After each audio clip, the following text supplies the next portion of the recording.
Hello అండి. నమస్తే. Welcome to my channel Sri విరోహిమాస్ కిచెన్. ఈరోజు నేను మీతో షేర్ చేసుకుంటున్న రెసిపీ మిరపకాయ బజ్జీ. ఇదేంటి బజ్జీలను మళ్ళీ పిండిలో ముంచుతుంది అనుకుంటున్నారా? ఏం లేదండి. బయట మనకి నార్మల్‌గా స్వీట్ షాప్స్‌లో అది చాలా లావుగా, బల్జీగా కనిపిస్తూ ఉంటాయి కదా! పెద్ద పెద్దగా బజ్జీలు. వాళ్ళు డబుల్ కోట్ చేస్తారనమాట. అంటే ఆల్రెడీ వేసిన బజ్జీని మళ్ళీ పిండిలో ముంచి ఇలా మళ్ళీ ఆయిల్‌లో ఇలా డీప్ ఫ్రై చేస్తారండి. సో, అదే నేను చేస్తున్నాను. నేను మా ఇంట్లో మిరపకాయ బజ్జీని ఎలా తయారు చేస్తాను అనేది ఈ వీడియోలో నేను మీతో షేర్ చేసుకుంటున్నాను. ఒక్కొక్కరు ఒక్కొక్కలా చేస్తారు కదా! నేనెలా చేస్తాననేది ఈ వీడియో అనమాట. సో, ప్రాసెస్‌లోకి వెళ్ళిపోదాం.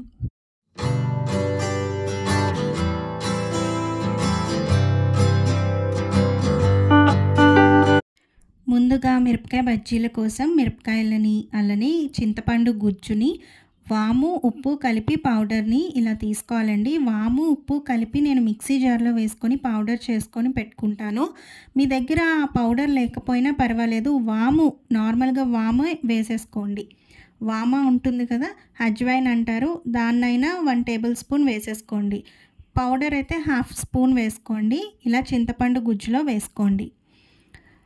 వాము వేసుకునేటట్టయితే కొంచెం సాల్ట్ కూడా ఈ చింతపండు గుజ్జులో యాడ్ చేయండి. నేనైతే వాము పౌడర్‌లోనే సాల్ట్, వాము కలిపిన పౌడర్ కాబట్టి నేను హాఫ్ స్పూన్ ఆ పౌడర్ యాడ్ చేశాను చింతపండు గుజ్జులో. ఇప్పుడు మిరపకాయల్లో నుంచి మనకి ఆ సన్నని పొర ఉంటుంది కదా! ఆ తీగలాగా మనకి గింజలతో ఉంటుంది. దాన్ని చివరగా కొంచెం కట్ చేసుకొని మొత్తం ఉన్న గింజల్ని తీసేసేయండి. చాలా కారం ఉంటాయండి. గింజల వల్లే మిరపకాయకి కారం అనేది ఎక్కువ ఉంటుంది. అందుకు ఆ గింజలన్నీ తీసేయండి. హ్యాండ్స్‌తో చేయకండి. స్పూన్ హెల్ప్ తీసుకోండి.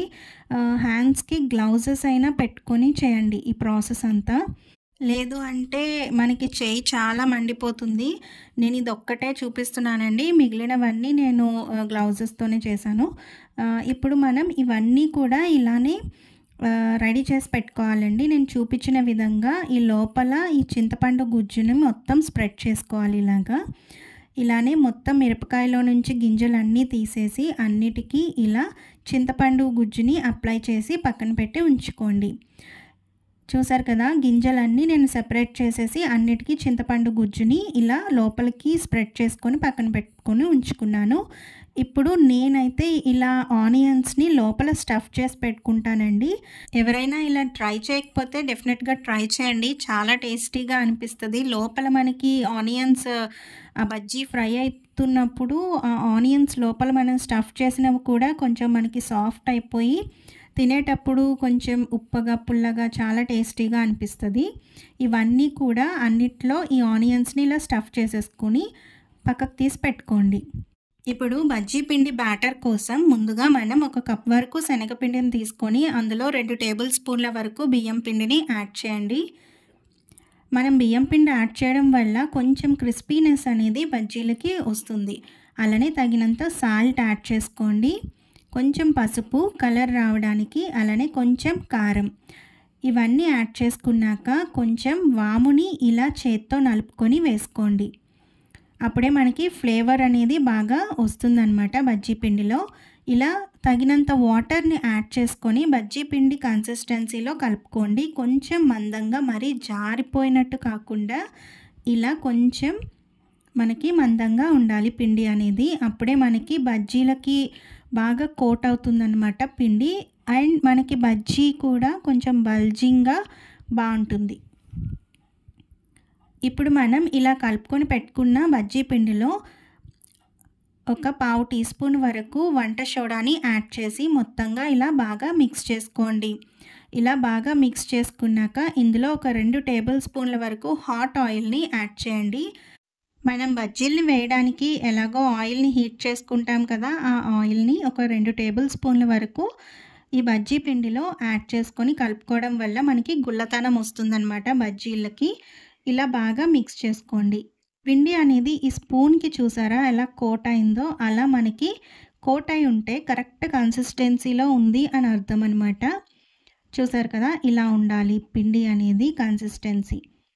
ఇప్పుడు మనం ఒక్కొక్క మిరపకాయని కూడా ఇందులో డిప్ చేసేసుకొని వేసుకుందాం. అంతకంటే ముందు ఆయిల్ హీట్ అయిందో లేదో తెలియటానికి కొంచెం పిండిని ఇలా వేడైన నూనెలో ఇలా వేసి చూస్తే ఇలా మనకి వెంటనే పైకి రావాలి. ఇలా వచ్చిందంటే ఆయిల్ అనేది హీట్ అయిందని అర్థం. ఇప్పుడు మనం స్టఫ్ చేసి పెట్టుకున్న ఒక్కొక్క మిరపకాయని కూడా ఈ పిండి బ్యాటర్లో బాగా కోట్ అయ్యేటట్టు ఇలా బాగా పిండిలో ముంచి ఆయిల్లో డీప్ ఫ్రై చేసేసేయండి. నేను ఫస్ట్ ఒక్కటే వేసి క్లియర్గా చూపిస్తున్నాను, తర్వాత ఒకదాని తర్వాత ఒకటి వేసేస్తాను.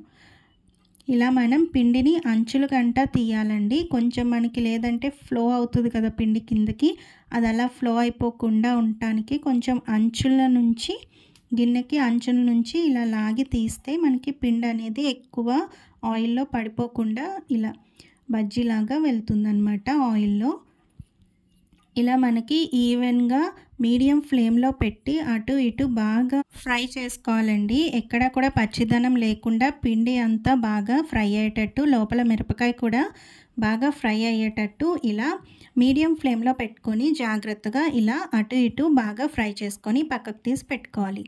ఇలానే మిగిలినవన్నీ కూడా ఒకదాని తర్వాత ఒకటి మనం ఆయిల్లో డీప్ ఫ్రై చేసేసుకోవాలి. చూసారు కదండి, ఇలా అన్నీ కూడా ఒకదాని తర్వాత ఒకటి యాడ్ చేసుకొని ఇలా జాగ్రత్తగా ఫ్రై చేసేసుకోవాలి. మనం పిండిలో డిప్ చేసేటప్పుడు ఆనియన్స్ అనేవి ఊడిపోకుండా జాగ్రత్తగా డిప్ చేయండి. అప్పుడే మనకి లోపల మనం పెట్టుకున్న ఆనియన్స్ అనేవి డిస్టర్బ్ అవ్వకుండా ఉంటాయి. ఇలా మనం అన్నీ ఫ్రై అయిపోయాక తీసేసి పక్కకు పెట్టుకొని ఉంచుకుందామండి. ఇలానే మీరు తినేయాలనుకుంటే తక్కువ కోట్ ఇష్టపడే వాళ్ళు ఇలానే వాళ్ళు ఎంజాయ్ చేయొచ్చు. లేదు అనుకుంటే ఇంకొకసారి మళ్ళీ ఈ ఫ్రై అయిపోయాయి కదా, సింగిల్ కోట్తో మనం ఫ్రై చేసుకున్న ఈ మిరపకాయ బజ్జీలని డబల్ కోట్ చేసుకొని, అంటే మళ్ళీ వీటిని పిండిలో డిప్ చేసుకొని ఫ్రై చేసుకోవాలి. అప్పుడే మనకి అవి కొంచెం లావుగా బల్జీగా కనిపిస్తాయండి. లేదు అంటే ఇలానే ఇష్టపడే వాళ్ళు డైరెక్ట్ ఇలానే తినేయచ్చు. ఇప్పుడు మళ్ళీ నేను డబల్ కోట్తో వేస్తున్నాను. అప్పుడు కూడా మళ్ళీ పిండి సేమ్ అదే కన్సిస్టెన్సీలో ఉండాలండి, కొంచెం థిక్గా. ఇలా అన్నీ కూడా మీకు నచ్చినట్టు సింగిల్ కోట్తో కావాలంటే అలా, డబల్ కోట్తో కావాలంటే ఇలా ఫ్రై చేసేసుకొని మీ ఫ్యామిలీ అండ్ ఫ్రెండ్స్తో ఎంజాయ్ చేయండి. అలానే ఈ వీడియో కనుక మీకు నచ్చినట్లయితే లైక్ చేసి, షేర్ చేసి, సబ్స్క్రైబ్ చేసుకోండి శ్రీ విరోహిమాస్ కిచెన్ ఛానల్ని. ఆల్రెడీ మనం లోపల ఆనియన్స్ స్టఫ్ చేసినా కూడా మళ్ళీ మనం పైనుంచి ఆనియన్స్ అనేవి స్టఫ్ చేసుకోవాలనుకుంటే మనం మధ్యలోకి కట్ చేసుకొని బజ్జీని ఆనియన్స్, కొంచెం దానిపైన సాల్ట్, కొంచెం కారం, మీ దగ్గర అవైలబుల్గా ఉంటే చాట్ మసాలా యాడ్ చేస్తే బాగుంటుంది. లేకపోయినా పర్వాలేదు, ధనియాలు జీలకర్ర పొడిలో ఏ పొడి ఉన్నా వేసుకోండి, లేదు గరం మసాలా ఉన్నా కొంచెం స్ప్రింకిల్ చేసుకోండి. ఇలా విడివిడిగా అయినా వేసుకోండి, లేదా ఆనియన్స్, కొంచెం ఉప్పు, కారం, చాట్ మసాలా కానీ గరం మసాలా కానీ ధనియాలు జీలకర్ర పొడిలో ఏదైనా కానీ అన్నీ కలిపేసి ఒకేసారి స్టఫింగ్ పెట్టేసుకోవచ్చు. ఇలా స్టఫింగ్ పెట్టాక మన దగ్గర వేపుకున్న పల్లీలు ఉంటే గనక, వేరుశనగ పప్పు పల్లీలు ఉంటే అవి వేసుకుంటే ఇంకా టేస్టీగా ఉంటుంది. మన దగ్గర కొత్తిమీర ఉంటే చాప్ చేసుకొని సన్నగా అది కూడా పైన డెకరేట్ చేసుకోండి, చాలా బాగుంటుంది.